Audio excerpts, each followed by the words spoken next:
Now, the cost of renting in Scotland has risen by around 50% in the last 13 years. A Scottish Government report shows rents have risen in every part of the country since 2010. And over the last year alone, rents have risen more than 10% on both one and two bedroom properties. And since 2010, the rent on an average two-bedroom property has gone up by nearly 52% to £841. The rent on a one-bedroom rose nearly 47% to £648. And the average rent price of a two-bedroom property in Glasgow is now just over £1,000. That's up 86% from 2013. Meanwhile, Dumfries and Galloway has seen the smallest rise, but prices there are still up nearly 12%. Well, David Gibb from Tay Lettings, a company which rents out homes across Scotland, joins us now, along with Nick Durie from the Scottish Tenants Association, an independent organisation which supports renters across the country. Very good evening to you both. Nick, thank you for coming into the sofa tonight. What is behind this rise in rent? Is it just simply supply and demand becoming completely out of kilter? Well, there's two things that are going on. I mean, obviously the Scottish Government's rent freeze and subsequent rent cap hasn't worked. We can state that absolutely in the private rented sector. But the social rented sector was always exempt from that. So that's one aspect of it. The other aspect is that since the advent of devolution, we've demolished 66,000 public homes. Now, we know that it was a good thing to get rid of right to buy in 2012, but that's a story that's done and by. We are still continuing to demolish public housing. We know that over the same period, the population has risen. So yes, it is supply and demand, but fundamentally, it's about public housing. So that social housing is not being replaced at the rate at which you say it's being destroyed. No. Let's bring in you, David Gibb, and talk about the rent freeze and the impact that that had. Would you agree that it didn't work, that it didn't do what it was supposed to do, which was to protect tenants? Yeah, absolutely. We've seen the number of tenants applying for properties absolutely spiral. Certainly over the last 18 months, it's been incredible, the demand for one, two bedroom city centre properties. Since the rent legislation was introduced last September by the Scottish Government, we've also seen tenants who are in situ stay longer because they know the rent they're paying is ultimately going to be capped. And if they were to move, they would be facing a substantial increase if they were looking to move to a new property.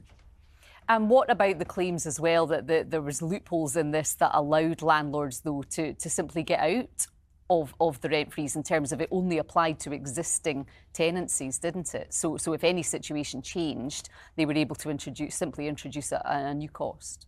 Yeah, I mean, if the property becomes vacant and it's advertised, it can be advertised at the market rent. For the other loophole there, if there's two tenants in a property, both tenants need to leave. That is the rules under the private residential tenancy agreement. Now, if one tenant agrees to go and replace them with another flatmate, that's seen as a new tenancy agreement, and therefore the landlord is within his rights to increase the rent. Nick, in terms of solutions, what do you think can be done here? Is it simply a case of trying to build more, to also introduce more incentives for house builders and for there to be more support there to introduce particularly social and affordable housing? Well, we know that Edinburgh and Argyll and Bute have both declared that there is a housing crisis, a housing emergency.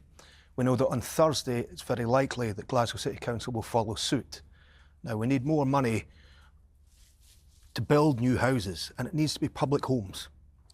Glasgow City Council, for instance, they want to talk about building 6,000 homes over 5 years. We don't need them in 5 years, we need them now.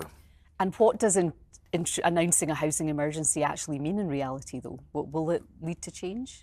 I think what the councils are saying to the Scottish Government is they need money right now to address the fact that homeless services have collapsed. You know, and we're in this situation where whichever way you cut the cake, whether it's mortgages, we find people with mortgages are defaulting more and more, whether it's the private rent sector, we know that's just surging out of control, or whether it's the social rented sector. We've had the Association of Local Authority Chief Housing Officers, hardly some firebrand radical organisation.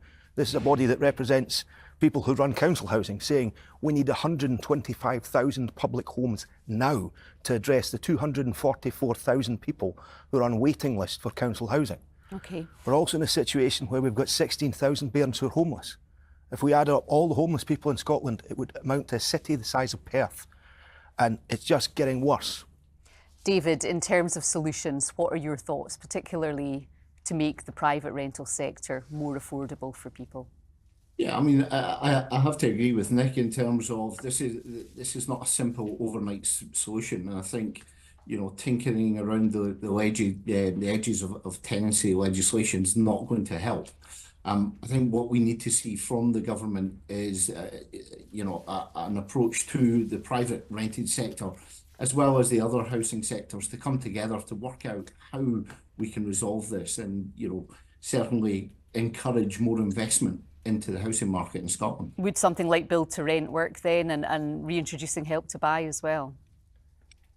Certainly build to rent will go some way in terms of easing the sort of lack of supply in the private rented sector. But, the private rented sector is one sector. As Nick said, you have to have, I think, all sectors working together. I think local authorities, the private rented sector, social housing and the Scottish Government really need to come together and, chart a clear course ahead as to how we resolve this situation.